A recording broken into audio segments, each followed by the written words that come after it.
Welcome, beautiful people. Welcome to Soul Healing Satsang. My name is Stacy Patrice at Soul Yogini SP on Instagram. Thank you for joining me today, us today, for this beautiful gathering on this beautiful Sunday. Um, we are gathering today for a topic that really has been inspiring me over the last, I should say, several weeks, but in particular for today, for me to really share this topic with you all and really walk in a sort of ritual that we can draw upon daily. And so I want to share this and talk with you all about this. If you're new to Soul Healing Satsang, I want you to just be reminded that the comments are available and free for you to express, to share, and to also, place any questions or anything that you want to share with the collective in that space. So please use the comments as like an open conversation. And as time permits, I may get a chance to come into the comments and either read your comment or address your comment or what have you. So thank you so much again for attending. Happy Sunday to you all. Happy Resurrection Sunday to you. And I just want to share something with you really quickly that is testament to these times. In October of last year, I launched a retreat called Living the Dream to take a group of yogis to Peru in order to like really steep into our dream practices, our creative practices, as well as our, just practices of spirit. And that retreat, if everything were the same, I would not be able to be on the call with you now. I'd actually be at O'Hare right now, headed to Peru. And I had to postpone the retreat a couple of weeks back when it just, I was in the realization that obviously nothing's changing. This is not going to happen. And I kind of knew it, but it was that space of I wasn't ready yet to feel the sadness of all of the work and the time and the energy and the people who had registered and, just all of those things. And of course, I was happy to return everyone's investment in this trip, in this journey, and to do it clean and clearly without any worry or hesitation about whether they would come when we do actually have the retreat or anything like that. But what it was for me, and what it is that I'm using this to introduce, is the idea that sometimes we create things, and in these creations, we're not necessarily sure how it's going to turn out. We don't necessarily have all of the information that tells us if this is going to be a success or if it's going to turn out the way that we would like it to or the way we thought it would. But we definitely have the ability to use our own authority to create. And that is the exercise. And that is the only thing that's guaranteed. So for me, I created it. And because I created it, it's something that can exist at another time, another space, with new people, with the same people.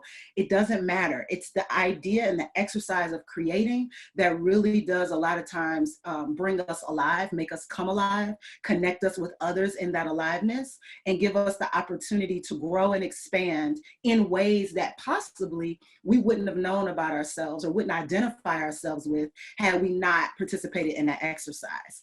And so for all of my Living the Dream attendees, I hope you are having a happy Sunday still. I hope you are still going to use this week as you would have if you were on retreat. And if you are tuned in, I have something for you this week. I'll be reaching out about that soon.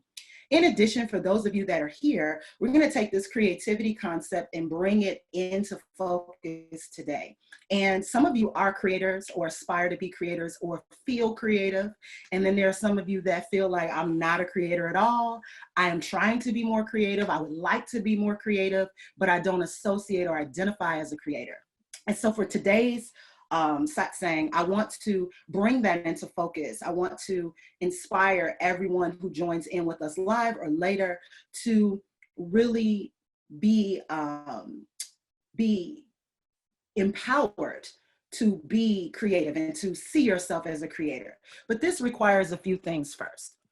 So first off, when we're talking about creativity and we're talking about how we become creators, some of you may actually think of yourself as born creators. Some of you may have known from a very, very, very early age that you were creative and may have been guided and helped in that creativity, may have gone to schools or classes or workshops that helped you stoke that creative fire. In addition, there may be some that didn't get to identify as a creator until much later in life, and perhaps are just now identifying as a creator. And so I want to start today by saying, we are all creators. We are all creative. I believe we are all here to be creators. And we need to kind of loosen this word a bit. I think creator can sometimes have a negative connotation if a person claims it, if a person identifies as a creator, because we live in a society where we are conditioned to think of a creator as the one creator. A lot of times people will not use that word. They'll stray from that word because it makes uncomfortable conversation or perhaps discomfort in identification. And what I would say is that a creator, per my understanding, per my experience, is one who purposes to make something that can be seen or made tangible or enjoyed or benefited either by the collective or by individuals.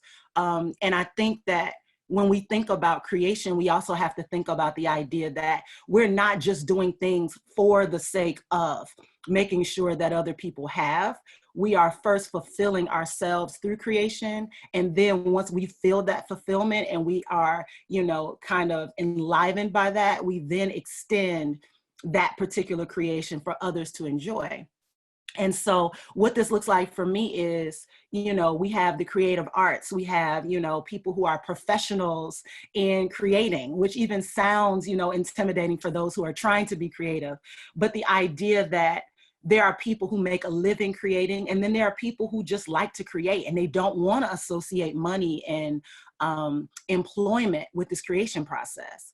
What I would see is that we all look at ourselves as fertile beings, people who are able to create, people who can take the authority to create, and that at our own, disposal, we are inviting ourselves to the creative process. We are making headway as creators, and we are looking and contemplating our creations to see if we are where we desire to be. And so this week, I decided to create a palette. And this palette was my idea of looking at all of the things that help me feel creative or give me a creative angle, and bringing those things together to see what that palette looks like. So I'm going to encourage all of you to do this as well. If you don't have paper or pen near you, just grab some, take the phone where you need to go and just bring it near you. It just needs a blank sheet of paper to do this with me in just a moment. But I started thinking about, I am a creator. I do identify as a creator. And a lot of times that's the only identification I use. I am a creator. I am a soul expressed.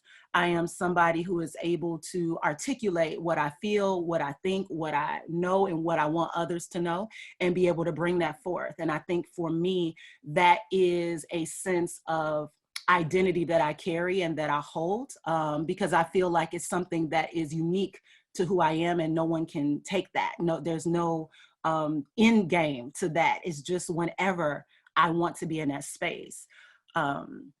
And so I think about this, as a creator versus an artist. A lot of people think of, artistry is kind of like this very finite thing. Like if you're not as good as this person or that person, you can't call yourself an artist. Creator, on the other hand, is something that you can call yourself. It's the ability to birth things forward, regardless of, what you say your title, position, role, place, status in society is. You can always create, and you can co-create with others. So this is kind of the yumminess that I want to get into today. And I thought about it because I said, Resurrection Sunday, what are the things that we need to resurrect? What is the spirit or the nature of ourselves that we want to bring up, that we want to uplift, that we want to bring forward, perhaps? How can we take who we are, what we feel, and what we envision daily? Now I'm talking about daily. I'm talking about in our dreams, in our daydreams, in our talks with people, things that we see that we don't really know that we're seeing, things we take in through our sensory perceptions. Like, how can we take these things and make a beautiful tapestry in our lives, especially during this time, because this time is a time where we actually have the space to be creative, most of us.